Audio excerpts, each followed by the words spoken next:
Bonjour, Alexis GPS & Co. Dans le cadre du test du nouvel iPad, on va comparer les performances du processeur A5X qui est présent dans le nouvel iPad avec le processeur le plus puissant actuellement sur le marché, qui est le NVIDIA Tegra 3 Quadricore, qui est actuellement uniquement disponible dans la tablette d'Asus Transformer Prime sur le marché, qui est au-dessus, et en dessous donc le nouvel iPad avec son processeur A5X. On va tester ça dans le cadre du test du nouvel iPad que vous pourrez trouver sur le site GPS & Co. Donc on va démarrer par un test sur un jeu de voiture. Un jeu de voiture qui s'appelle Asphalt 6, qui a été mis à jour sur l'iPad récemment. Pourquoi? Parce que l'iPad, le nouvel iPad a une résolution bien plus importante que les tablettes actuellement sur le marché. Donc une résolution de 2048 x 1536, alors que l'Asus Transformer Prime n'a une résolution que de 1280 x 800. Donc on aura sûrement durant le test des différences également de qualité.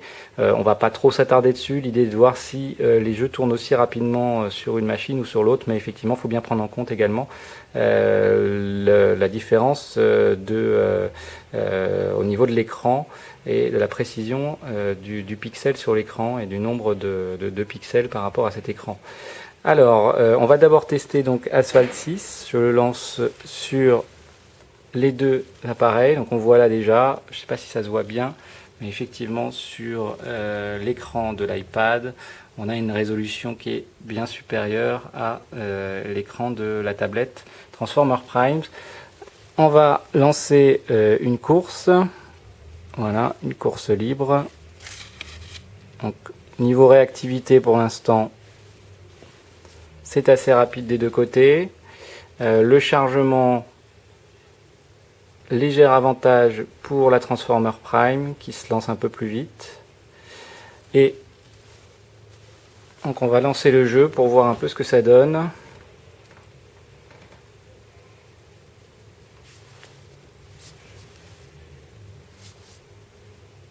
Voilà, donc c'est parti d'un côté de la Transformer Prime, c'est parti de l'autre côté également. Voilà, donc on va essayer d'interagir un petit peu.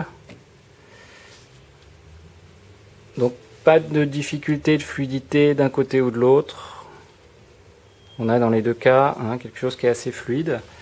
Et voilà, avec sur la Transformer Prime donc des effets d'ombre avec des graphiques qui sont quand même assez travaillés. Sur l'iPad également, on a quelque chose qui est avec des jeux d'ombre, et on va même dire que la voiture, elle est, je ne sais pas si ça se voit bien sur la vidéo, elle est un petit peu plus précise. On voit bien que le nouvel écran apporte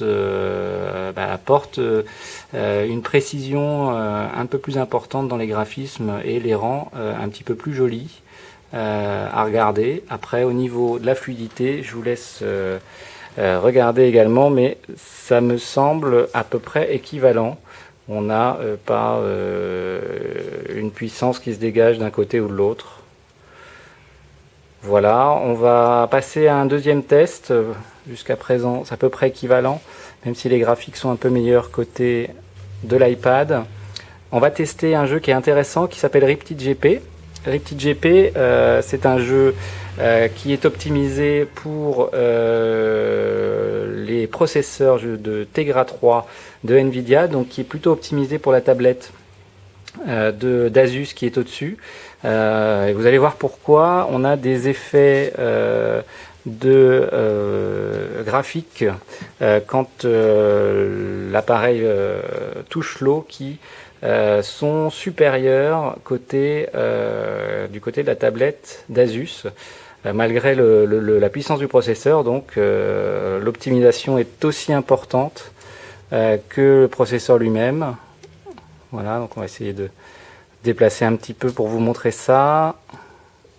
Donc c'est en cas de saut important. Donc on va essayer d'arriver jusqu'à ce moment-là pour vous montrer, donc sur la tablette Asus, des effets qui n'apparaissent pas forcément sur l'autre tablette. Voilà. Voilà, donc on a des effets gouttes d'eau sur l'écran qui interviennent et qui sont pour l'instant réservés à Nvidia. Peut-être que les développeurs feront les mêmes développements, je ne sais pas si ça s'est bien vu, les mêmes développements sur la tablette de l'iPad. Voilà, encore ici. Alors que de l'autre côté, voilà, on arrive au même endroit, on n'a pas ces effets qui ne sont actuellement disponibles, hein, on le voit bien là. Donc ça rend effectivement l'utilisation de ce jeu plus agréable. Donc petit avantage sur ce jeu particulier pour l'instant pour la tablette d'Asus. Mais il est possible que les développeurs mettent à jour le jeu. Simplement, au niveau fluidité, on est à peu près équivalent. On n'a pas aujourd'hui un jeu qui est plus rapide sur Integra 3 ou sur le processeur d'Apple. Voilà pour ce comparatif. Vous pouvez le retrouver sur YouTube, la chaîne GPS & Co. N'hésitez pas à vous abonner, ça va être le site où vous pouvez retrouver également le test de l'iPad et de l'Asus Transformer Prime sur le site GPS & Co, www.gpsnco.com. Merci.